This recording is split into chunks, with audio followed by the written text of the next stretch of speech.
So, good morning, good afternoon, and good evening, ladies and gentlemen, and welcome back to the meeting. Let me remind you in the beginning to switch off your microphones unless you are making an intervention, and if you want to take the floor, you can raise your virtual hand or put a message in the chat box, and Taher will follow up and give me a list of those that want to speak. We finished on point 1 yesterday, and we will start on point 2 today. And may I remind you of the time limitations that we agreed to? I will not give a very scary face if the groups will extend it a little bit, but not much. So we will stick to the interventions time limits, and that also goes for the participants that want to speak. Besides the chairpersons, those are 2 minutes, and I will try to I will be very hard on that issue, that we stick to 2 minutes on those interventions as much as we can. Now I invite Ms. Fortuny to please introduce the second point for discussion. Ms. Fortuny, you have the floor. Thank you, Chair. And the second point for discussion, which is shorter than the first one, reads as follows. What policies, measures, and practices have worked, what has not worked, and what needs to be done to address the challenges and promote decent work opportunities in the sector, especially as concerns strengthening the capacities of all people to benefit from the opportunities of a changing world of work, strengthening the institutions of work to ensure adequate protection of all workers, promoting sustainable aquaculture, inclusive economic growth, the creation of sustainable enterprises, innovation, and the transition from the informal to the formal economy. And now we have the work before us for the day. And then I give the floor to the Workers' Vice Chairperson, Mr. Bragason. You have the floor. Thank you, Chair. Dear Chair and dear delegates, I hope you're all doing good today. Yesterday, we discussed the importance of aquaculture as an essential sector for the world food production and also as a potential driver of development in the rural economy. At the same time, we highlighted the number of existing problems which are similar to those featured in agriculture in general. But as we know, there are also some specifics, and as we see it, unfortunately, they've not been adequately responded to by many governments around the world. Today, we will be presenting some policies, measures, and practices to promote decent work and address the challenges in the sector. But we will also slightly be going into point number 3 today by introduce some of our recommendations which we believe are necessary to further develop decent work in the sector. First of all, I want to highlight that the workers group does not agree with the notion that the only problem of the sector lies in its informality. The real problem is in the lack of policies and practices to address it, as well as all other practices that are used to circumvent the employer and company's responsibilities through the use and abuse of insecure contracts such as short-time and part-time, and through the disguised employment relationship. Many workers are told to register as independent contractors or bogus self-employed.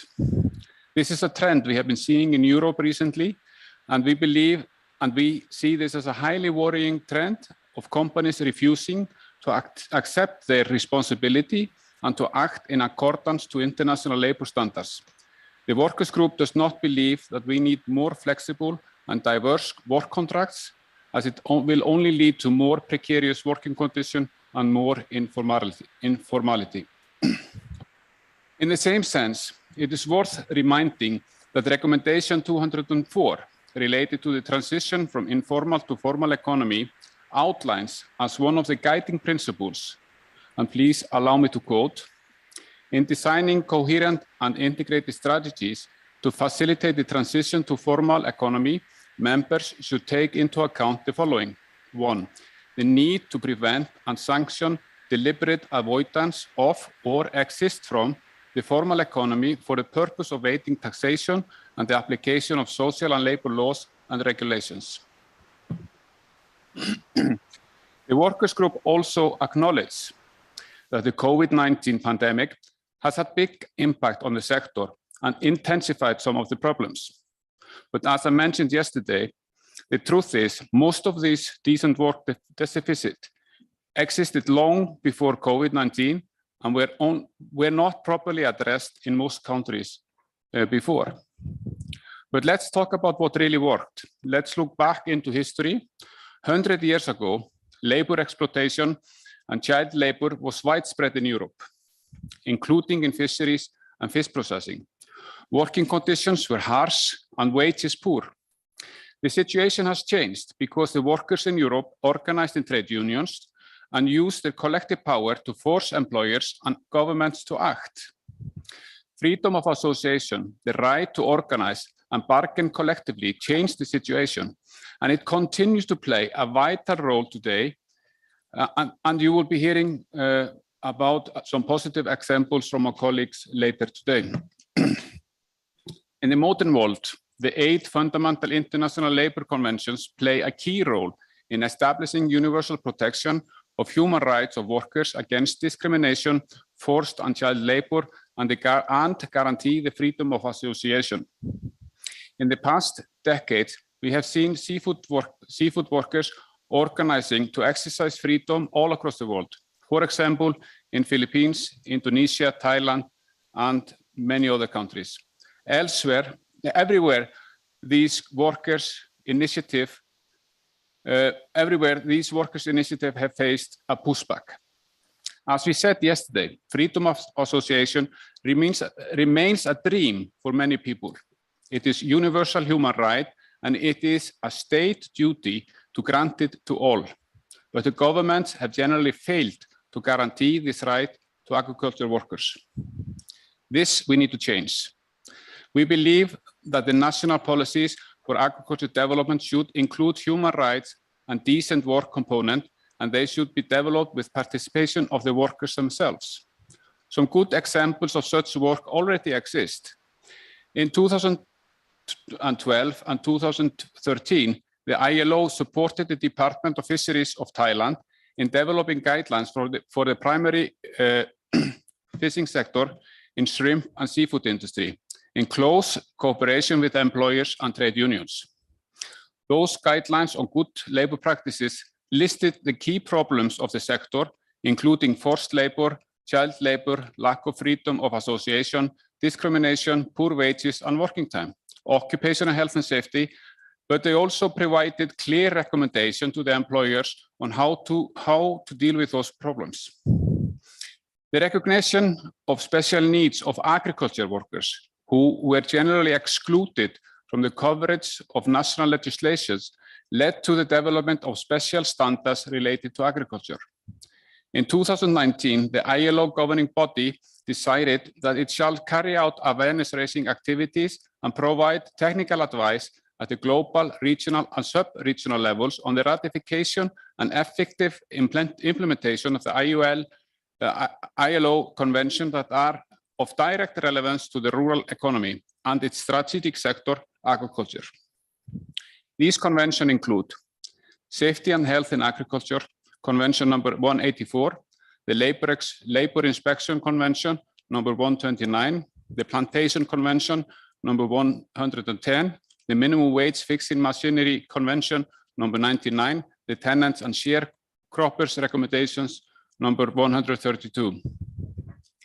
The workers group believes we need to establish a clear mechanism to ensure that the right to freedom of association for all agriculture workers under ILO Convention number 11 is extended to cover all workers engaged in agriculture. We also need the recognition that ILO Convention number 141 on rural workers organizations included workers engaged in agriculture. This is a basis for agriculture workers and small and marginal farmers who are seasonal workers to represent themselves in policy making and collective bargaining. Ratification and implementation of the ILO Migrant Workers Convention 97 and 143 are important to back up the comprehensive measures which are needed to protect the rights of seasonal and migrant workers engaged in agriculture. These measures must restrict the abuse of precarious employment arrangements as well as disguised employment practices, as outlined in Recommendation 198. The right to freedom of association and collective bargaining must be extended to include seasonal and migrant workers engaged in agriculture. These measures must tackle wage theft and unfair deductions.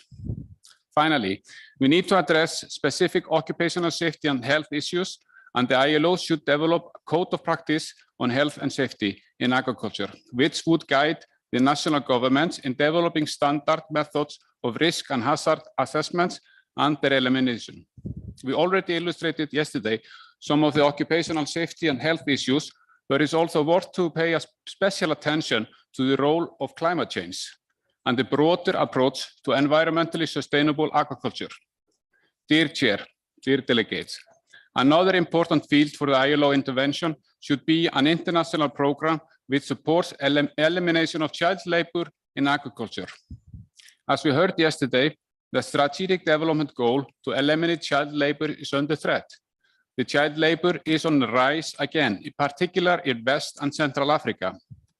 Big part of this is in rural, coastal, and lake communities. However, it is good to know that the employers and workers agree that there is an urgent need to address the worst form of child labor and provide assistance to governments, employers, and trade unions in designing and implementing national plans against forced labor in agriculture and fisheries. Dear Chair, agriculture is globalizing and we see rapid concentration of fish production and centralization of operations. Large part of the sector is capital intensive and far away from the informal society.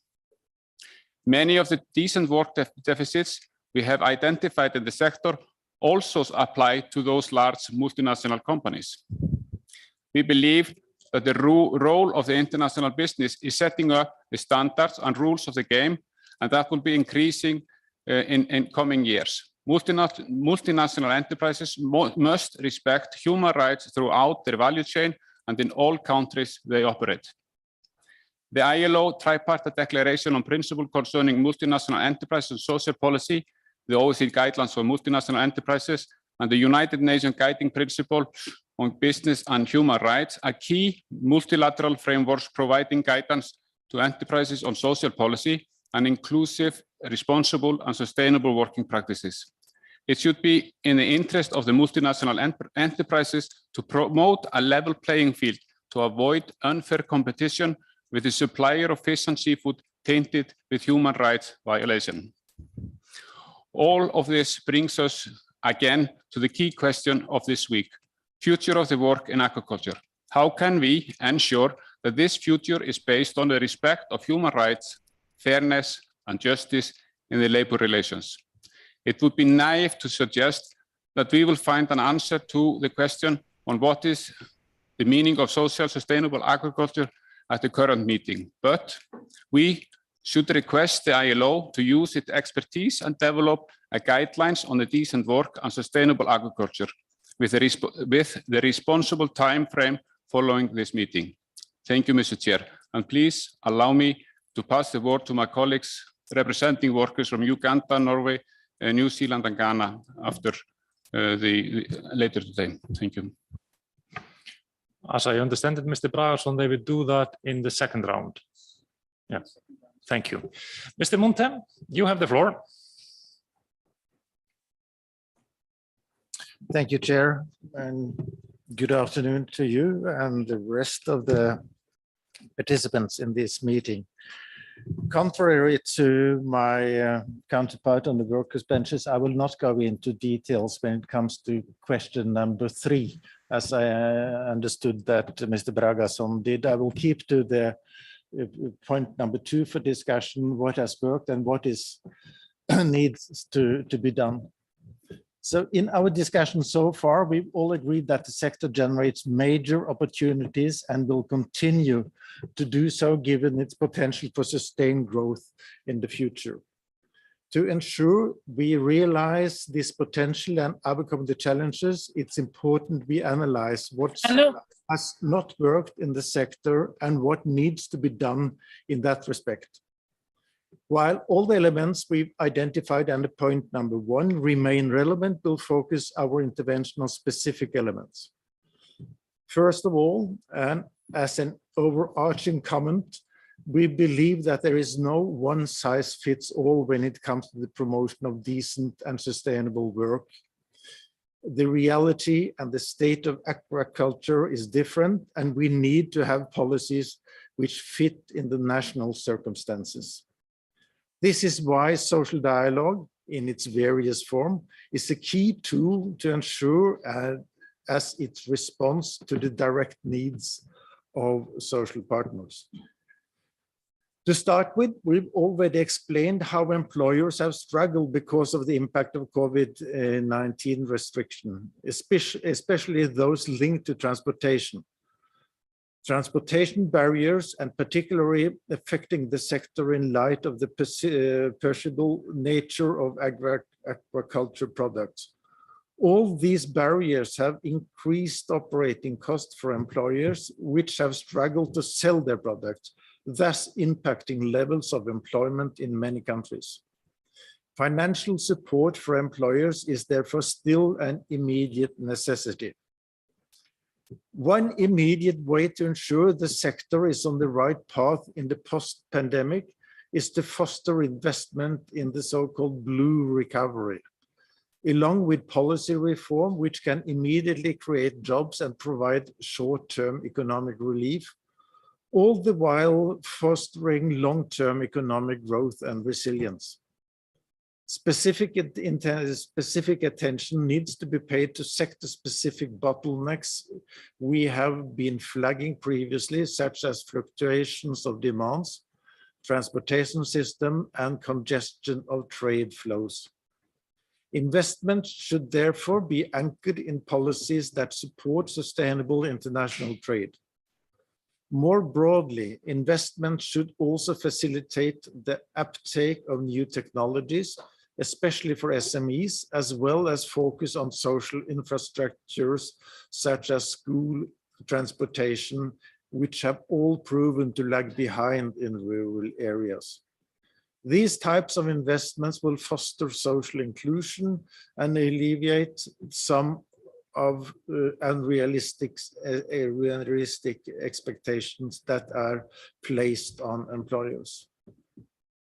Another point which need to be fostered is the creation of a strong social consensus, especially through social dialogue on the goals and pathways to achieve sustainability in the sector. Indeed, it appears that measures to achieve sustainable fisheries have been driven by the top, thus leading to complex regulatory arrangement, licensing issues and quota system, which have put strong pressures on companies, particularly SMEs. For example, in some countries, business operations need to comply with regulation on real-time monitoring, and they have to transmit that data immediately. As this regulation requires sophisticated process and a steep learning curve for the workers and managers who need to integrate these requirements into their operation, these regulations need to be developed through social dialogue mechanisms and be accompanied with the necessary capacity building support. This leads us directly to the need to the creation of a sustainable business environment for enterprise, which is lagging behind. One prerequisite for the sector to continue to create jobs is to have an enabling environment for innovation, productivity growth, and sustainable enterprises, including for micro, small, and medium-sized enterprises. Thus, policymakers need to recognize and put at the heart of their policy the role of sustainable enterprises as generators of employment and promoters of innovation and decent work. These elements have been highlighted in both by the Centenary Declaration and the Global Call to Action, and should be stressed again in the final text. Over the last years, much attention has been paid to development of the farming practices, working conditions, and other requirements for aquaculture production. But until fairly recently, much less attention has been paid to understanding the nature and the skills required by the workforce for aquaculture to continue to grow. With the introduction of new major procedures and technologies such as fish tech and aquabotics, the reality is that employers cannot longer find and attract workers with the right skills in many countries. Studies have shown that the industry needs range from learning agility and information literacy through to communication and virtual collaboration skills. An accelerating rate of technological change thus requires greater development of new and more complex skills and knowledge, which is at odds with the current trend of inadequate education curricula. Policymakers should therefore ensure that operators keep pace with rapid technological advancement technologies by ensuring skilled workers' availability. Linked to this skills dimension is need for the employer to be able to retain their employees. The rural nature of aquaculture poses significant challenges to workers' retention, despite the industry having developed retention actions and training plan in specific countries. Declining rural population have made it difficult for aquaculture operators to retain employees, especially because the lack of public transportation in rural area has limited the ability of workers to get to isolated work sites. The industry should therefore endeavor through a collective effort to address the tainted image it can have in the public opinion. The message in this regard should be that aquaculture is essential to meet human demand for aquatic products, provides for quality employment, and contributes to poverty alleviation as well as social inclusion, especially for rural economies. Finally, we must mention again the need to address informality, which is clearly the elephant in the room for the industry, which some countries topping 80% of the workers in informal aquaculture operation.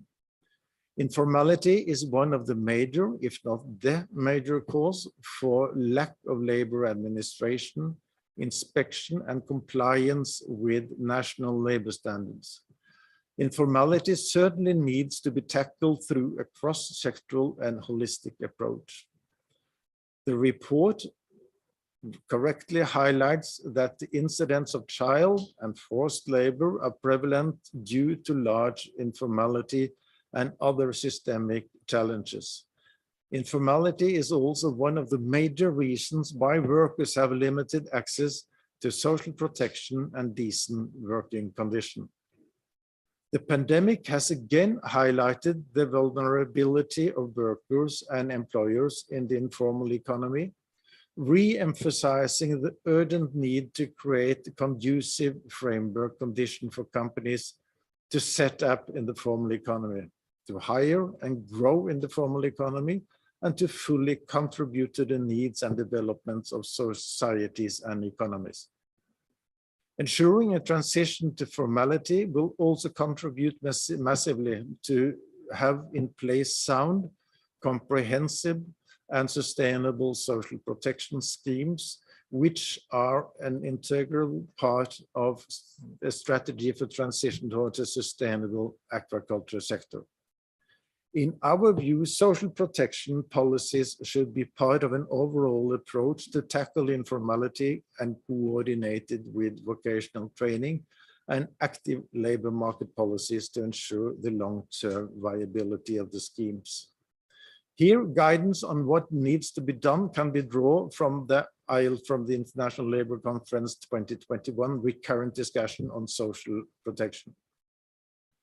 Allow me at the end, Chair, to take this opportunity to react to some of the comments we heard yesterday, where a conflation was made between informality and casual other forms of work.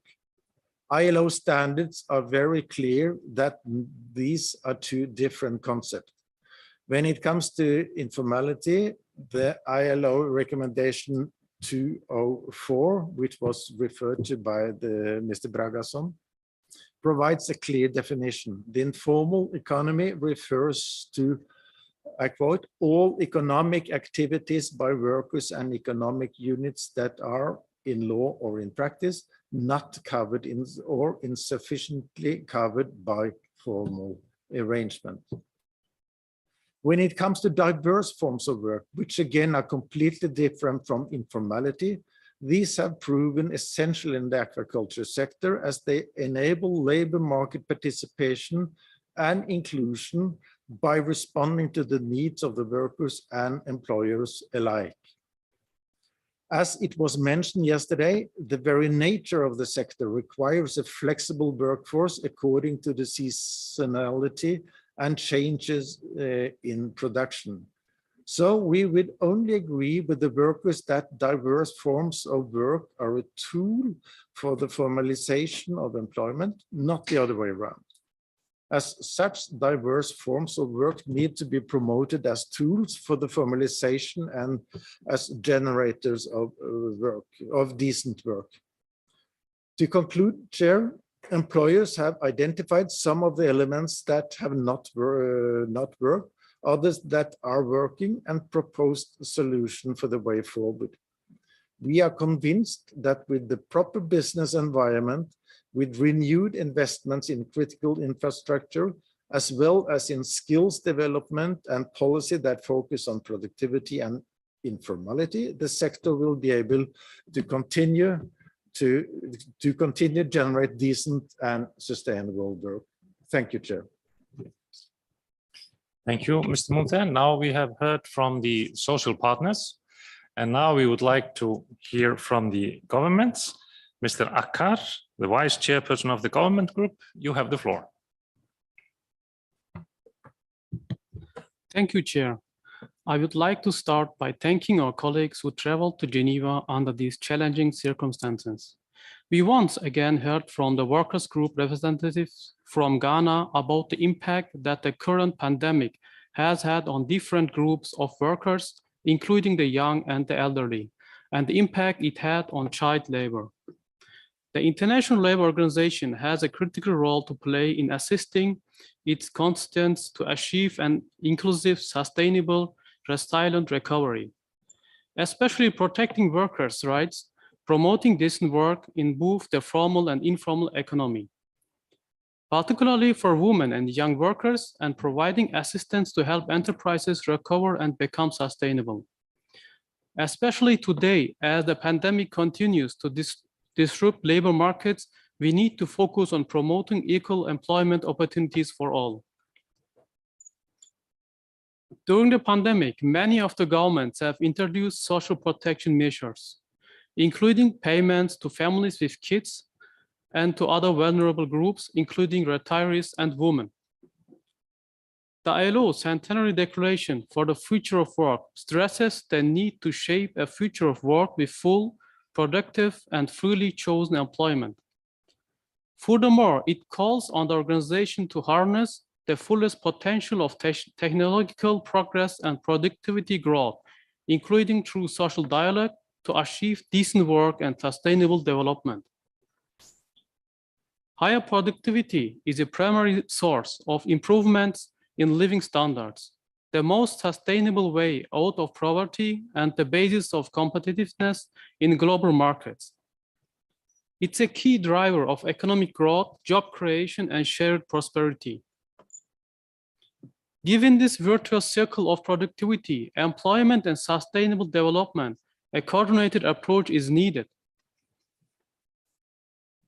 In view of the importance of the issue of strengthening capacity in the context of social justice and decent work, Government Group is the opinion that the focus should be on developing an integrated policy framework for the development of the aquaculture sector.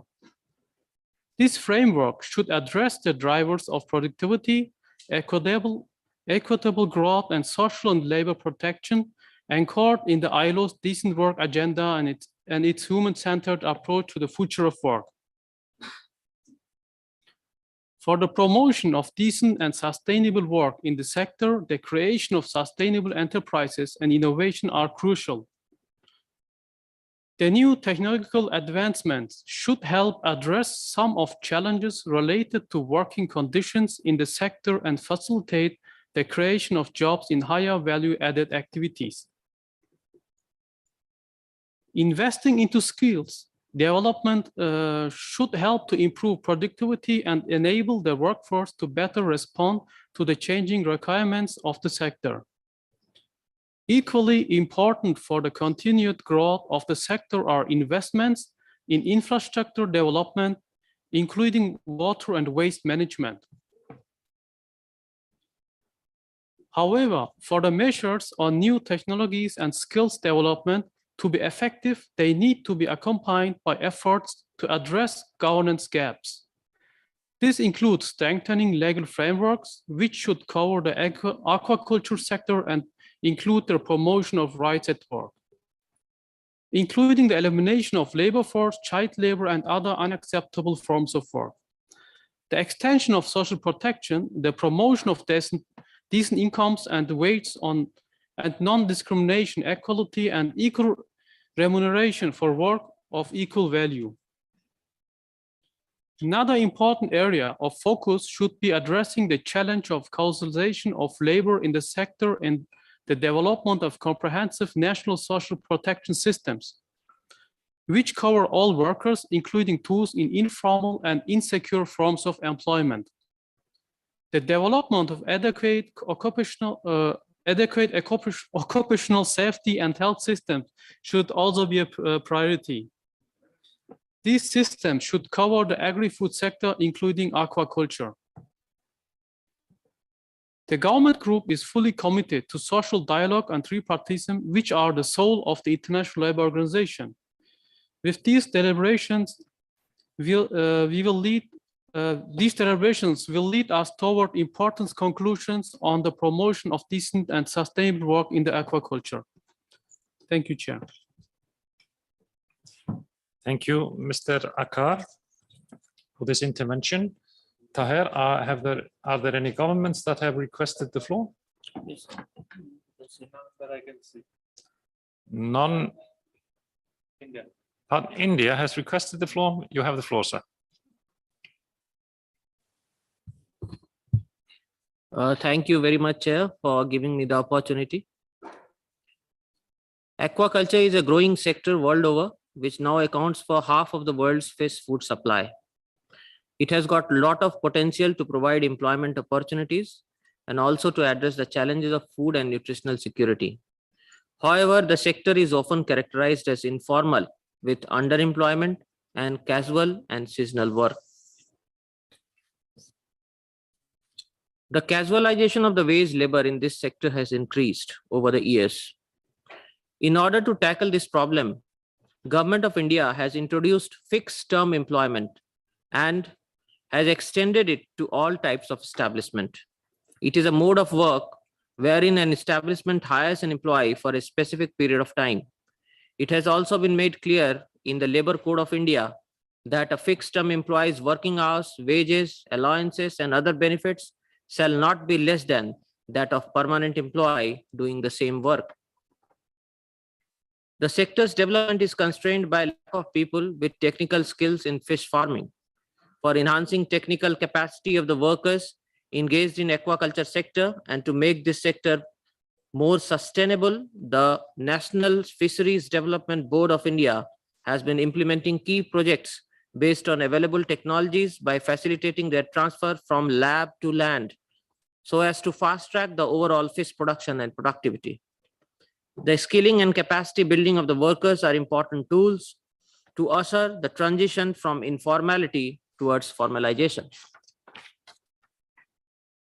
In view of the prevalence of informal, casual, and the migrant workers in aquaculture sector, access to comprehensive social protection remains a challenge.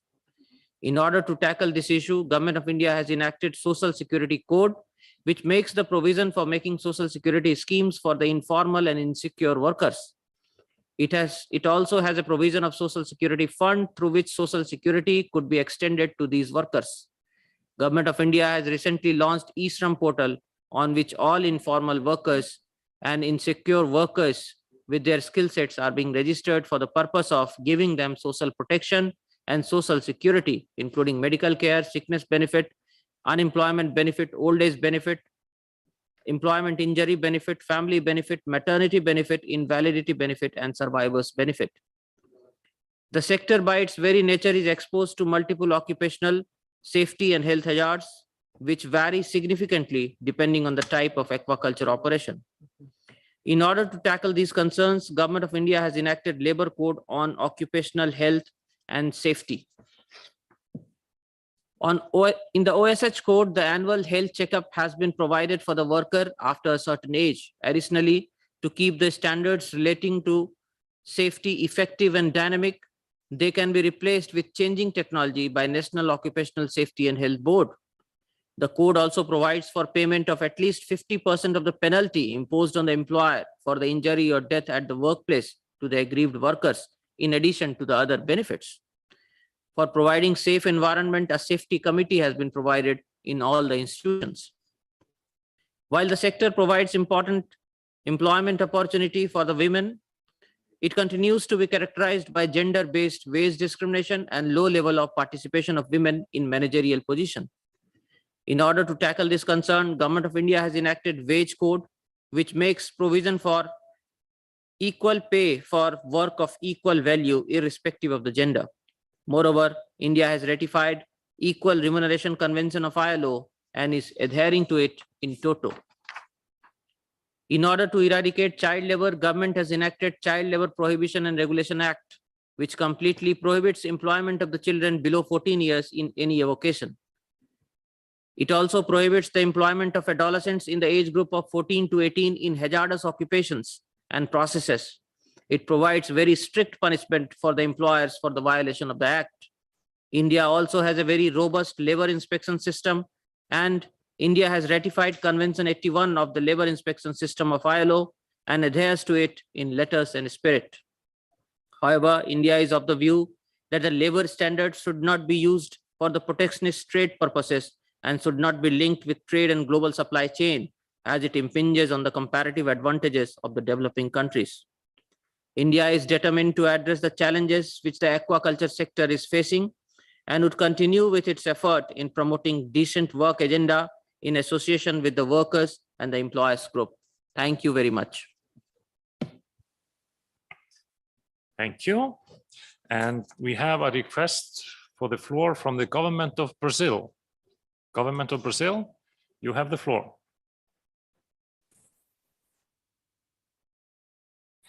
Muchas gracias, presidente, por el uso de la palabra.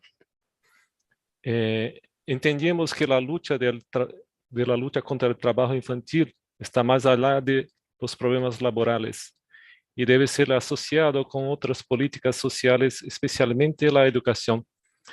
En Brasil, por ejemplo, la concesión de beneficios en efectivo a las familias en vulnerabilidad social y pobreza extrema está condicionada a la frecuencia escolar, que de una manera hace el trabajo infantil sea menos atractivo dentro del propio núcleo de la familia.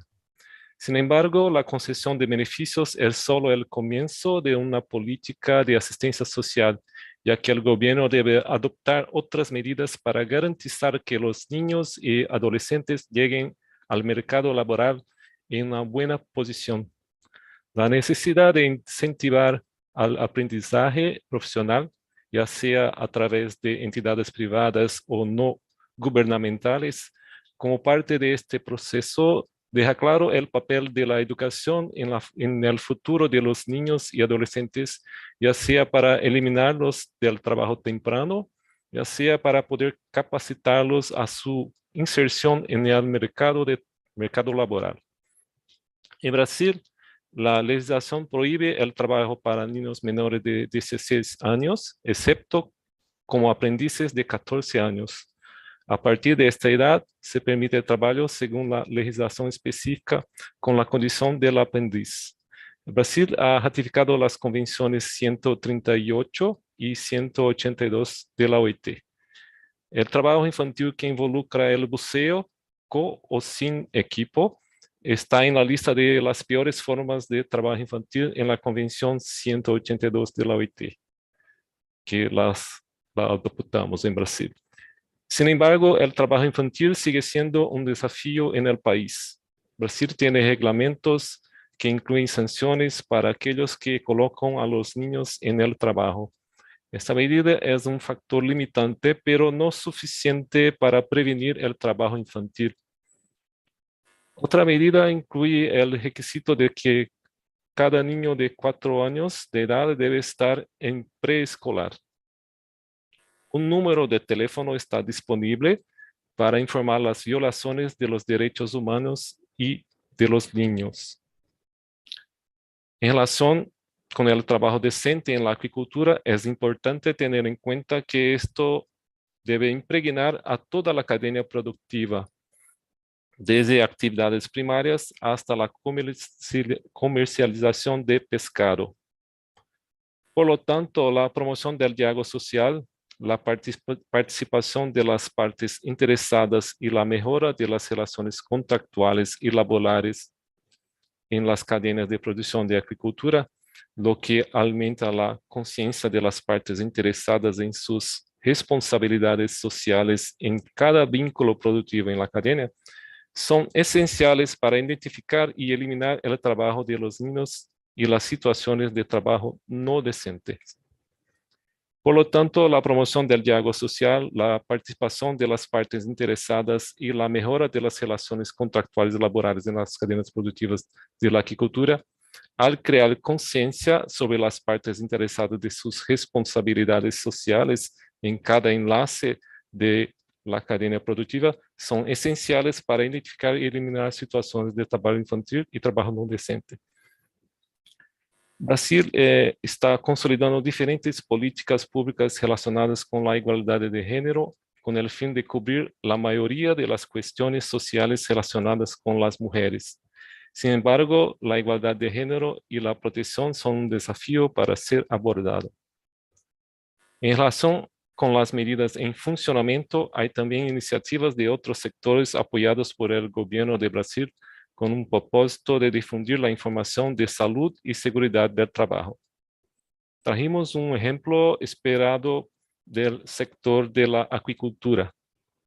Es una aplicación educativa sobre salud y seguridad ocupacional en la acuicultura llamada AquaSafe, que se puede utilizar en teléfonos móviles y computadoras personales. Es una plataforma de atención médica de trabajadores en la acuicultura con acciones dirigidas a los trabajadores de la acuicultura, los estudiantes y los profesionales. Esta aplicación fue desarrollada por investigadores brasileños y de varias partes del mundo como Sudáfrica, Nigeria, Canadá, India, Suiza, Australia y Escocia. En la aplicación, los principales riesgos, fuentes y peligros se abordan en las actividades laborales. La información sobre la prevención, el uso de equipos de seguridad y los daños por la salud están disponibles en la aplicación. Aquasafe se puede utilizar como una plataforma de control e evaluación de los riesgos laborales a través de la lista de verificación y otras herramientas. Ayuda a tomar decisiones de métodos, técnicas o medidas de prevención de accidentes, controles de ingeniería y controles administrativos y uso de medidas de protección personales. El aprendizaje aún se puede realizar a través del cuestionario, que es un entorno altamente interactivo. Aunque no reemplaza la gestión de los riesgos laborales realizados de manera profesional, es un medio importante de difusión de la información para el sector de la acuicultura. Hay muchas otras iniciativas relevantes en la acuicultura en curso, en las que el apoyo de la OIT sería muy importante en su desarrollo. Dejaremos en el chat el enlace para descargar la aplicación. Muchísimas gracias.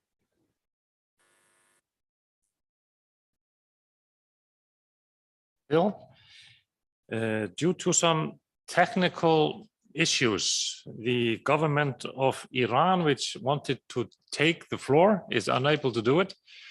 But the vice chair of the government group, Mr. Akkar, has been so kind as to read out the statements that they wanted to do in person. And Mr. Akkar, you have the floor. Thank you, Chair. This statement is read on behalf of Iran. Regarding the promotion of effective and ineffective policies and measures in my country's aquaculture, I can share a few things.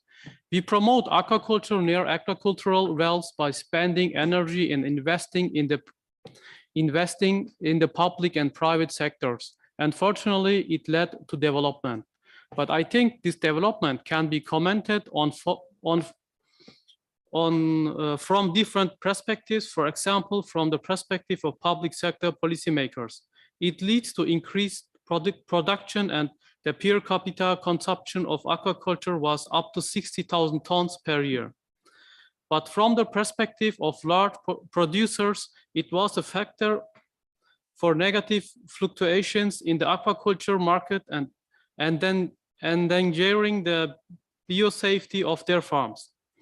It should be noted that these water resources were small, but scattered in the area of several 100,000 square kilometers and practically unmanageable for regulatory bodies such as the veterinary and environmental organization. So it has necessary to create a large expansion in these organizations. On the other hand, the support of the supply of inputs and the market was also challenged due to the breadth and smallness of the profits.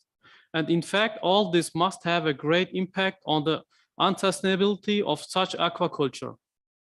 But the interesting thing is that this high-level aquaculture, despite the withdrawal of government aid, has been flourishing for many years and is expanding so rapidly that such small traditional farms, with the help of technology and treatment equipment and the use of water, are the source of modern farms with high employment and sustainable parts of the country.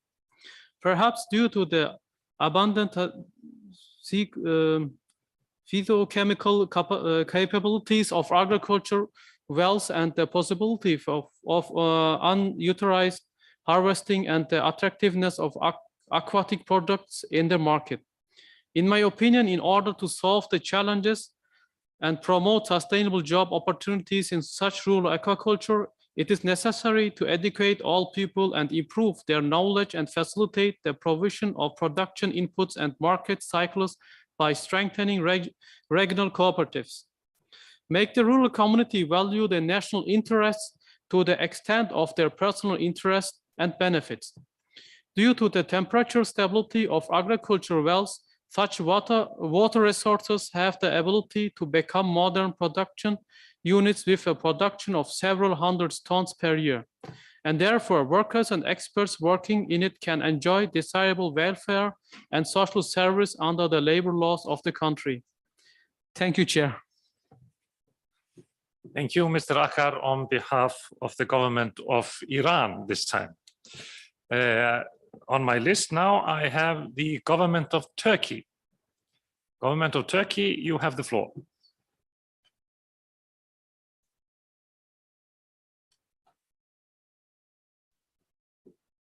Thank you, Chair. Good afternoon, everyone. Within the scope of environmental sustainability in aquaculture in our country, criteria such as site selection, feed quality, and feed consumption rate, use of modern technology, integrated multi-trophic aquaculture models, stocking, density, quality of water. While aquaculture facilities are allowed, they are subject to environmental impact and assessment process and legislation as per the relevant legislation. Any project that is not subject to environmental impact and assessment process and it is not approved as a result is not allowed to be implemented throughout the country. All kinds of precautions are taken to prevent not only environmental pollutions, but also visual pollution while aquaculture activities are carried out. Thanks to the success shown in harmonization with European Union legislation and the success and development of the private sector in aquaculture and processing facilities, SIBRIM and QBAS, which are raised in many enterprises engaged in aquaculture in our country, are awarded almost every year by international quality institutions and receive international quality certification. Due to the rapid development of the aquaculture sector in Turkey in recent years, the demand for fish feed has increased significantly. The gradual increase in the number and production capacities of aquaculture facilities, along with increase in demand for fish feed, encourage the development of the aquaculture feed industry. Innovative applications and use of high technology are encouraged in the aquaculture sector in our country, and new development methods and technologies in the field of aquaculture in the world are followed and applied one-on-one. Projects and studies are carried out by the Ministry of Agriculture and Forestry to share information with international organizations, of which country is a member to ensure the production of the aquaculture industry in international platforms in a coordinated, changing, and developing standards to contribute to its sustainable development and to the environmental effects of aquaculture. Collaboration is made with important organizations operating throughout the country and in all our region. I would like to point out that it's among our goals that our women take part more in all units of this sector, both as workers and business people. In concluding my words, I would like to mention a few issues related to legislation. Our country's aquaculture legislation covers the principle of sustainability and responsible fishing. It also includes provisions that will protect both countries' interests and investors and employees. Thank you, Chair. Okay. I had on my list the government of Mauritius, but I believe they are offline, and that is still so. And I have no further governments on my list. I'm happy that they took the floor today. I was a little bit worried yesterday how silent they were in short, but it's good. We need to have the third voice in the room to speak out. That is very important. But now we will go for the second round of our discussions. And I believe that it is Mr. Bragason. You have indicated that there would be 4 individual participants that would take the floor. And we should just start by that list. Then I would give the floor to Mr. Ollie in New Zealand. We will start by giving the floor to Mr. Ollie in New Zealand. Mr. Ollie, New Zealand, you have the floor. Thank you. Kia ora, Chair and delegates. It's a privilege to be joining you from Aotearoa, New Zealand, on the other side of the world. So it's currently 3:30 in the morning here. Just want to briefly support the points that Christian and my other colleagues have made regarding the right to organise and the role of social dialogue in the aquaculture industry. So I represent the New Zealand Union E2. We have about 600 permanent members in seafood and aquaculture nationally, but this fluctuates massively depending on the season. Probably more than 50% of our total membership can be seasonal. So our membership is primarily based at onshore processing sites and aquaculture sites, many in towns that are outside of main centres in rural areas, much of it in the South Island. Our union, because of this, we have a big voice in the aquaculture industry and we use it in many ways. So in terms of collective bargaining, we have collective agreements across at least 10 major seafood employers in New Zealand, many of which are partially or wholly engaged in aquaculture. Our ability to negotiate collectively helps to create industry standards and improve economic security for our members, both permanent and seasonal. This is not only in terms of higher wages, but other terms and conditions that we can advocate for, such as subsidised transport to rural work sites, leave provisions for parents, better provisions for cultural inclusivity for our Indigenous and migrant worker members, and more. Our collective agreements also provide security for seasonal workers with relation to recognition of service and skills from season to season, so that this doesn't drop away between seasons. In terms of health and safety, we have a large role to play because the Act in New Zealand allows for elected worker representatives to share control of worksite health and safety committees. This means that worker safety is advocated collectively and at all levels in the industry with much better outcomes.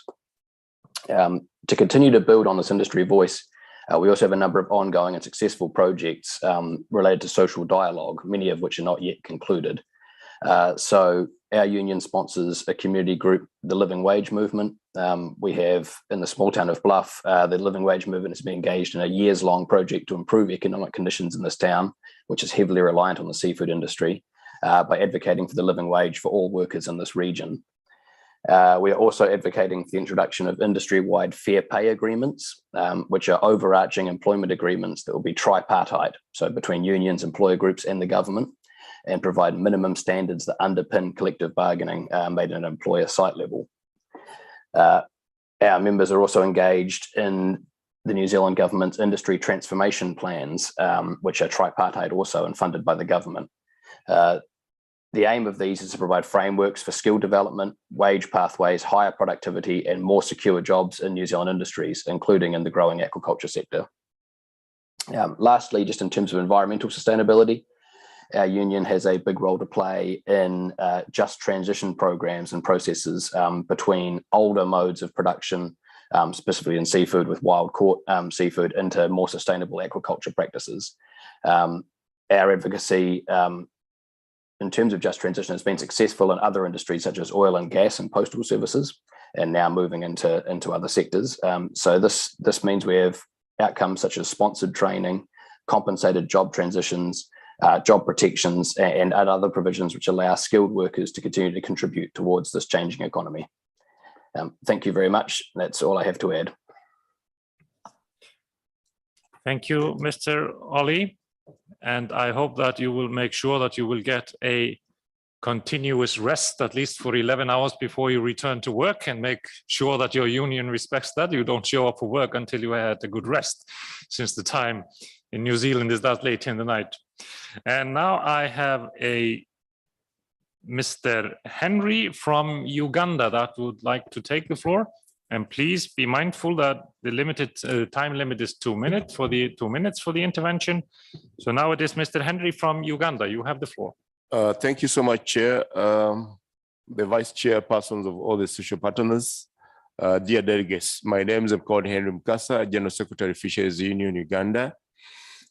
Chair, I'm raising on the issue of freedom of association and the right to collective bargaining and also social protection.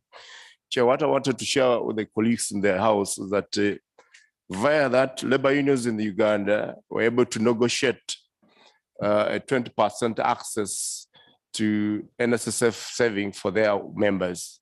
And then this was because of the pandemic that we're going through. And of course, this is the reason as to why this forms the basis upon which we're asking for our colleagues in the aquaculture so that they're able to also have social protection.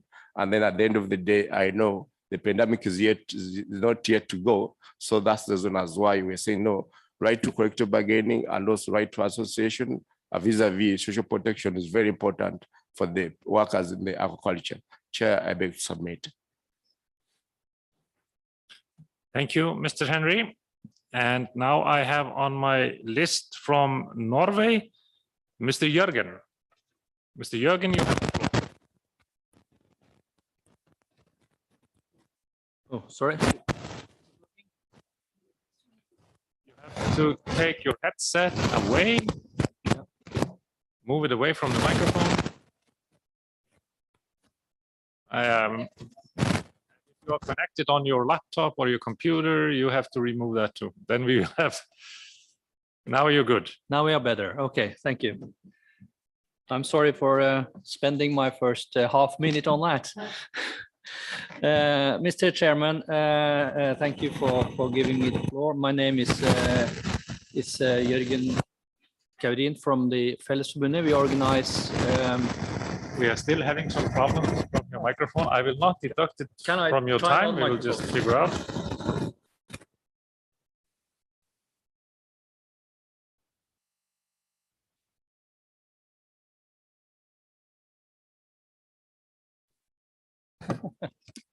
Okay, now we are good.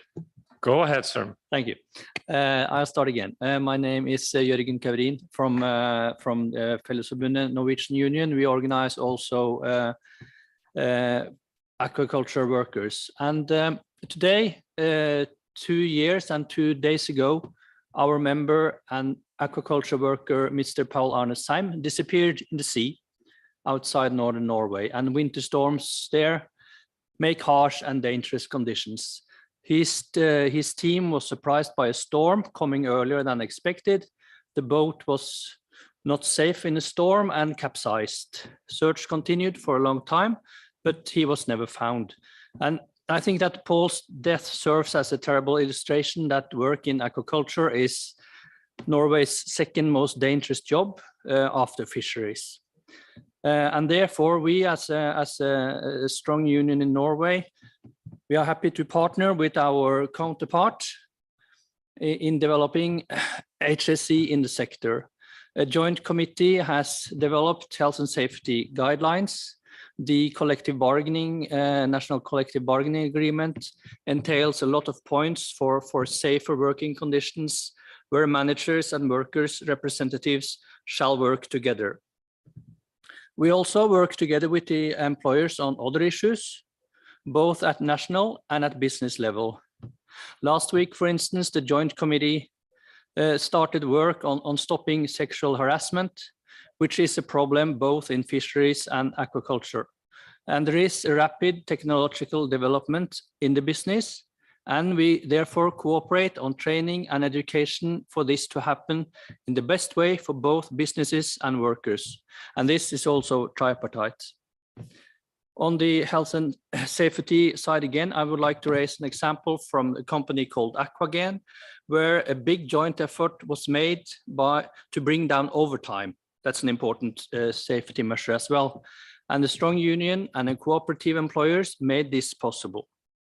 So even if we still want it to be better, the standards of cooperation for a safer and more sustainable aquaculture is relatively high. The challenge is, however, that we are not sure that the same big Norwegian companies cooperate at the same level in their global operations. Thank you. Thank you, Mr. Jørgen. And the last worker on my list is Mr. Peter from Ghana. Mr. Peter from Ghana, you have the floor.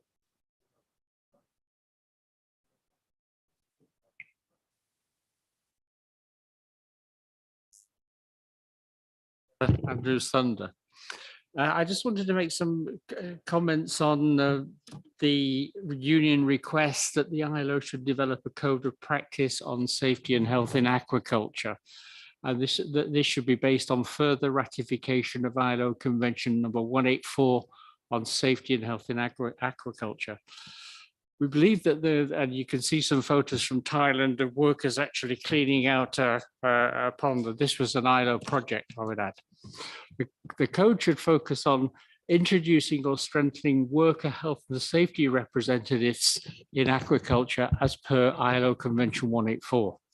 Article 8B of ILO Convention 184 says that workers shall have the right to select safety and health representatives and representatives on safety and health committees. We've heard both from Norway and New Zealand that such committees and worker representation exist, but in many parts of the aquaculture and sadly agricultural industry, these representation systems are simply lacking or very weak. The second point I'd like to make is addressed to companies and employers. Article 7 of Convention 184 says that employers shall carry out risk assessments in relation to safety and health of workers. We feel that this implementation of the systematic program on risk assessment by companies of all size would actually really benefit, would be a method of joint cooperation between employers and workers to strengthen health and safety standards on a self-help basis. We stress the need for active participation of the workforce in risk assessment. My last point relates to labour inspection, and that we need to ensure that aquacultural workers are protected by government labour inspection services, and that marine and land-based aquacultural workers are regulated by the same health and safety laws and by the same government ministry department. At the minute, we have split systems. Some are labour, some are fisheries. And the ILO should carry out surveys to clarify the situation on compliance and enforcement systems in aquaculture. We think that would be a positive development. Thank you for your attention. Thank you, Peter. I believe that finishes off the workers in the second round. So now I give the floor to the Vice Chairperson of the employers. Mr. Munthe, you have the floor. Thank you, Chair, for giving the floor once again. First, I will say and recognize that we are very pleased in the employers group by the intervention from the governments. Mr. Akar referred to a number of points which are very close to our heart as well. Skills, productivity, investments in infrastructure, governance gap, and also social dialogue and social protection. So that is very much in line with what we have advocated through these 2 last days. And when it comes to the intervention from the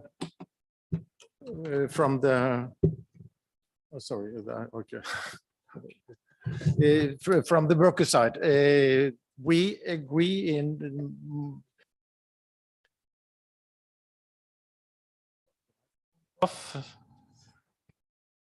okay, then I'll try again. When it comes to the intervention from Mr. Bragason on behalf of the workers group, this first when we started the meeting today, we are in line on many issues, but we disagree on some of them. And it was referred to insecure forms of work. And it should be well known to many of the participants that the employers group does not find this concept of insecure forms of work neither helpful nor valid. As we have made it very clear in discussion outside this room, in other discussions where this concept has been mentioned, our group has decided not to block the terminology, only to prevent a failure of the entire discussion. In other words, to avoid having no conclusions, we have accepted that in 1 or 2 situations. However, our position remains the same. This concept is not defined as and is mainly used in derogatory ways. We therefore do not support its inclusion in the final outcome document. So that is not defined, contrary to informality. That is, as we have referred both from the worker side and from our side, that has been developed and defined in this recommendation 204. And another point is that collective bargaining, that is can be of great importance, but that is not the only way of having social dialogue. In the Centenary Declaration, it said in point number 2b, social dialogue, including collective bargaining and tripartite cooperation, provides an essential foundation of all ILO action and contributes to successful policy and decision-making in its member state. The point being that collective bargaining is one way of social dialogue. It's not the only way. And as an example, I can refer to the situation in NHO, my organization, Confederation of Norwegian Enterprise. We have 30,000 member companies. In half of them, there is no collective agreement whatsoever, and that is in Norway. But I will say that the situation for the workers in Norway are quite good, also in those companies with no collective agreements at all. So yes, collective agreement, collective bargaining and collective agreement is important, but it is not the only way of having a cooperation between the workers and the union, and also tripartite cooperation where you have the government in addition to the two social partners. Another point which is very well known to many of you, that is that it's referred to global supply chain. Also in this in this Centenary Declaration, it's referred to supply chain, not the global supply chain. So the situation in global supply chain, and that can be of some sort, but the most important thing is that what is referred to is the supply chain, not the only global supply chain. Furthermore, the workers refer to precarious work and also the part-time work and seasonality, and these are the points. As you know, the employers, we refer to this as diverse forms of employment. It's not possible to have full-time employment on open-ended contract for all. Having this diverse form makes it easier for the companies and employers to attract people, and many workers prefer another way, that full-time open-ended contract.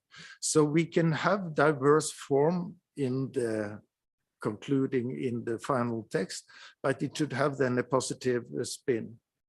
So that, I think, is what I would like to say at this point. But to finish on a positive note, I agree with Mr. Bragason that yesterday we found out that there are points where we are in line, and that is, for instance, gender equality, informality, and child labor. So there are points where we can easily, I think, reach a joint position. So that's all for now. Thank you so much, Mr. Chair. Thank you, Mr. Munthe. And now in the second round, I give the floor once again to the governments. Mr. Akkar, Vice Chairperson from the government group, you have the floor. Thank you, Chair. We listen carefully to our social partners. The government group expressed its commitment in continuing with skill development and capacity building of the workers so as to make the sector more sustainable and productive. Government is also committed to create enabling and conducive environment for investment in new technologies. We also know many governments are investing in infrastructure in rural economy, such like build industrial zones. And in this point, we encourage our employer colleagues and the employers to use those industrial zones. This will also work against the demographic transition. Thank you, Chair. Thank you, Mr. Akkar. Are there any governments that have requested the floor? None have requested the floor. So, Mr. Bragason, you had a comment? Yeah, sorry. I would like to kind of like both in a way that I just misunderstood that I could have taken the floor earlier as well in the second round. So I would like to take the floor if possible. Mr. Wunde, would you object to that? Mr. Akkar? No, since there are no objections, Mr. Bragason, you have the floor. Thank you. It's sometimes when you are new to those procedures, you are not always familiar with how things work. But I would like to thank Munter and the government for the chairs for their interventions here today. And I just like to say that as you could hear from our colleagues here earlier today, I mean, in various countries around the world, we are collaborating closely with employers on social dialogue, through social dialogue, in collective bargaining, working on improving working conditions and other conditions in the sector. The workers group completely agrees with employers on the need to strengthen social dialogue to deal with all of those different issues that are related to the sector. And here as well, capacity building can play an important role. And this is something for government to take note of and address. Still, in order to promote a proper and well-functioning social dialogue, we must ensure the rights of freedom of association and collective bargaining. This is fundamental for successful and productive social dialogue. We understand also, as Henrik mentioned earlier, that collective bargaining is not the only form of social dialogue, but it's still at the heart of social dialogue, and something that is at the heart of social dialogue according to the concept of the ILO. However, we clearly welcome employers' approach, and we encourage governments to make sure that workers and trade unions are guaranteed to exercise the right to organize and represent workers in aquaculture. I would also like to highlight that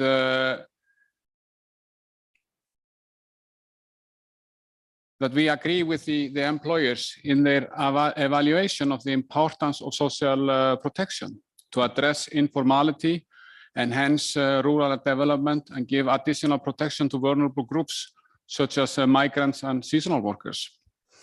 The recent ILO conference discussed quite thoroughly the concept of social protection and reaffirmed the key role of social protection in in protection of workers. Members committed to realize universal social protection by committing with strong political will and through strong social dialogue to progressively and as soon as possible build and maintain universal, comprehensive, sustainable and adequate social protection system placed under the overall and primary responsibility of the state. Pursuant to the vision and principle expressed in the ILO up-to-date social security standards, including the Social Security Minimum Standards Convention from 1952, number 102, and the Social Protection Floors recommendations from 2012, and as well as other relevant standards such as transitions from the informal to the formal economy recommendation. And the conclusion of the conference, as well as the work plan recently adopted by the ILO governing body, provided clear guidance, and we understand that all workers, including those in agriculture, should be covered regardless of their employment status. Finally, I just wanted to go once again into one of the points that we clearly disagree on, and that's the terminology on some parts of the informality and insecure forms of work. But I just want to mention that yesterday and also today, the employers have quoted, or the employers quoted yesterday the ILO global call to on action on COVID.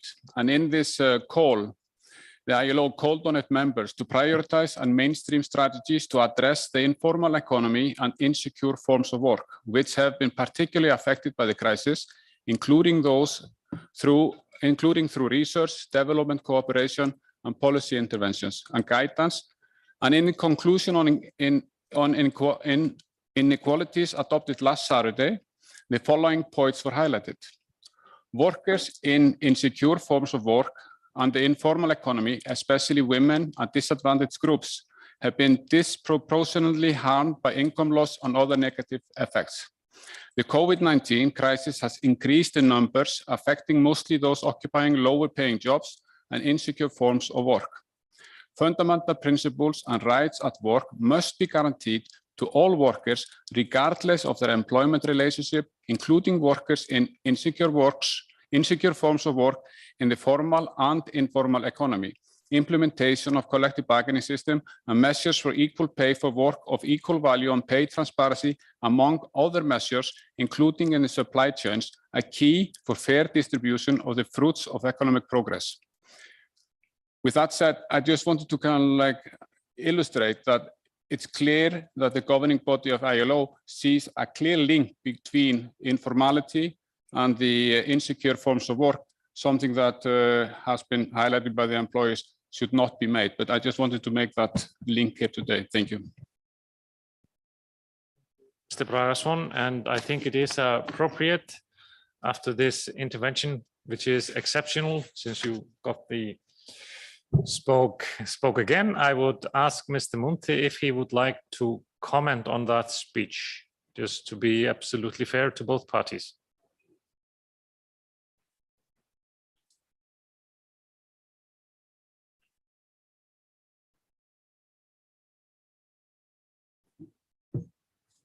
If they want to stop for a minute, it's okay for us.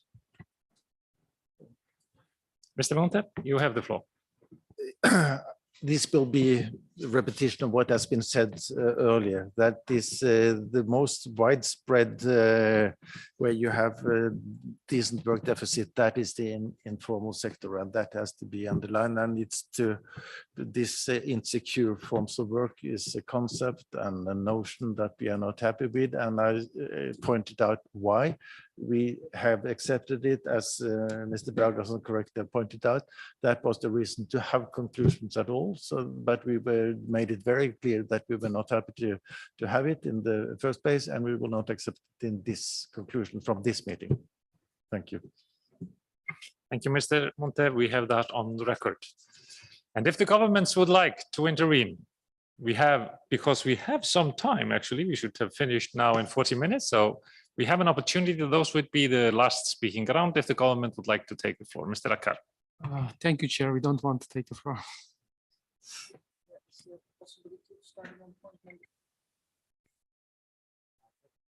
I heard from you earlier that we would not be able to start on point 3.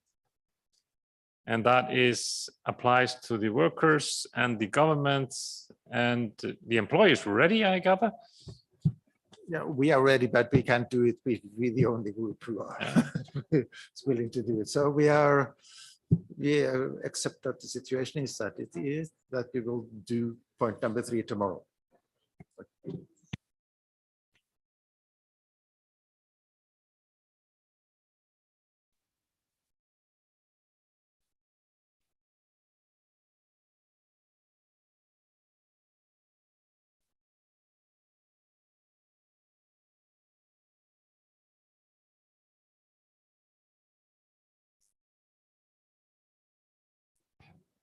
But we could also, if you so wish, we could actually introduce the question and the employers could take the floor and then we could adjourn. That would be one possibility. It would save us maybe sometime tomorrow, but I'm very open if you don't want to do that today, that you would like to do it tomorrow, but we could do it today. Actually, we would prefer to have it dealt with in one session, so we take everything tomorrow. And the only advantage is that we will then hopefully be able to have some contribution from Australian members of our group they are now fast asleep, but if we are starting earlier tomorrow, and contrary to the guy from New Zealand in the workers group, they are not over at, they are already in bed. And so we will, as I said, we will take the entire point number 3 tomorrow. So we accept that, but let me remind you that we have less time tomorrow than we have had for the past few days. We will meet only from 11:50 Central European time tomorrow. So we will really need to be in a good pace. And I think we need to really respect the time limits that we have given out. And so we will be able to finish on that meeting tomorrow. Mr. Brauson, you've asked for the floor. Yeah, thank you. Just a quick comment. We would like, if possible, just to kind of like ask a question or kind of like ask for a clarification maybe from employers on that point that they just made regarding the conclusions. That would not be possible to make a conclusion if the insecure forms of work would be included. And we just would like to have a little bit better clarification of that if possible. I think from my experience generally in this house, I think that would be more appropriate if you would take that outside of this room and not in open discussion. It is a question of negotiations, but if Mr. Munte is willing to do that, but Maite, you have asked for the floor. Thank you, Chair. I'm sorry to take the floor. It's just a point of clarification because I find it very unfortunate that we are being said that the terminology that has been used in 2 latest documents of the ILO cannot be used, and that governments also engaged to this. Everyone recognized that there is a major problem in relation to insecure forms of work. So I think it is very unfortunate that now not even a week after we have just taken conclusions that include this both, and also in the conclusions on skills, where we are just talking about insecure forms of work, that we are in this situation. So we could not accept that at this stage. Also, I could like to recall that the SDG 8 talks about precarious employment. That is another terminology that we could use if that is better for this house, for this meeting, because the ILO is the custodian of SDG 8. So if insecure forms of work is not acceptable, which is incredible to me because they have just accepted on Saturday, precarious employment could make it. Thank you. Thank you, Maite. Mr. Munte, would you like to react to those comments? Actually not. I just agree to what the chair said, that this belongs to the negotiation round that will come later this week. So I will not respond to it now. Thank you. Thank you, Mr. Munte. So we will have an interesting discussion around those issues once it comes to negotiating, and I'm sure that we will find solutions to those issues that we need to cover and come across in order to have our conclusions in such a manner that they are acceptable to all the groups in the room and in line, of course, with ILO principles and standards as we normally do. So this is the rest of the agenda for today, but if there are any, if the Secretariat would make some announcements, please, Mr. Tayed. Thank you very much, Chair. Just to inform those participants, the delegates that have requested reimbursements for this, please report to the registration desk on R3 tomorrow morning. Thank you very much. Thank you, Taher. And before closing the session today, can I please request that you submit the names of the 4 members and advisors from each group that you, if you have not done so already.